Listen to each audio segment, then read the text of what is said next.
അഖില കേരള തന്ത്രി സമാജത്തിന്റെ ഉത്തരമേഖലാ സമ്മേളനം കോഴിക്കോട് നടന്നു. കൂറ്റഞ്ചേരി ക്ഷേത്ര ഓഡിറ്റോറിയത്തിൽ നടന്ന പരിപാടി അഖില കേരള തന്ത്രി സമാജം സംസ്ഥാന സെക്രട്ടറി പുടയൂർ ജയനാരായണൻ നമ്പൂതിരിപ്പാട് ഉദ്ഘാടനം ചെയ്തു. ക്ഷേത്രവുമായി ബന്ധപ്പെട്ട് നടക്കുന്ന ഏതൊരു വിഷയത്തിലും തന്ത്രി മാത്രമാണ് ഉത്തരവാദി എന്ന നിലയിൽ സമൂഹത്തിൽ നെഗറ്റീവ് മാത്രം ഉണ്ടാക്കുന്ന ഒരു കാലമാണ് ഇതെന്ന് അദ്ദേഹം പറഞ്ഞു. മറ്റുള്ളവർ ഉണ്ടാക്കുന്ന കുഴപ്പങ്ങൾക്ക് തന്ത്രിമാർ മറുപടി പറയേണ്ടി വരുന്നത് ബുദ്ധിമുട്ടേറിയ കാര്യമാണെന്നും അദ്ദേഹം കൂട്ടിച്ചേർത്തു. ഉത്തരമേഖല വൈസ് പ്രസിഡന്റ് കോറമംഗലം ദാമോദരൻ നമ്പൂതിരി അധ്യക്ഷത വഹിച്ചു. ഉത്തരമേഖലാ സെക്രട്ടറി രഞ്ജിത്ത് നരസിംഹൻ നമ്പൂതിരി, സ്വാഗത സംഘം ചെയർമാൻ ചാത്തനാട് രാമചന്ദ്രൻ നമ്പൂതിരിപ്പാട്, ഉത്തരമേഖല ജോയിന്റ് സെക്രട്ടറി ആലമ്പാടി മാധവ പട്ടേരി തുടങ്ങിയവർ സമ്മേളനത്തിൽ പങ്കെടുത്തു.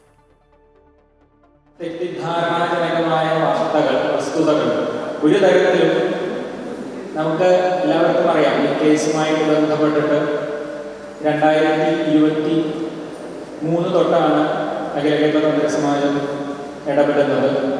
കേരളത്തിലുള്ള പാരമ്പര്യ തന്ത്രി സമൂഹത്തിന് വിവിധ ദേവസ്വം ബോർഡുകളിൽ ശാന്തി നിയമനത്തിന്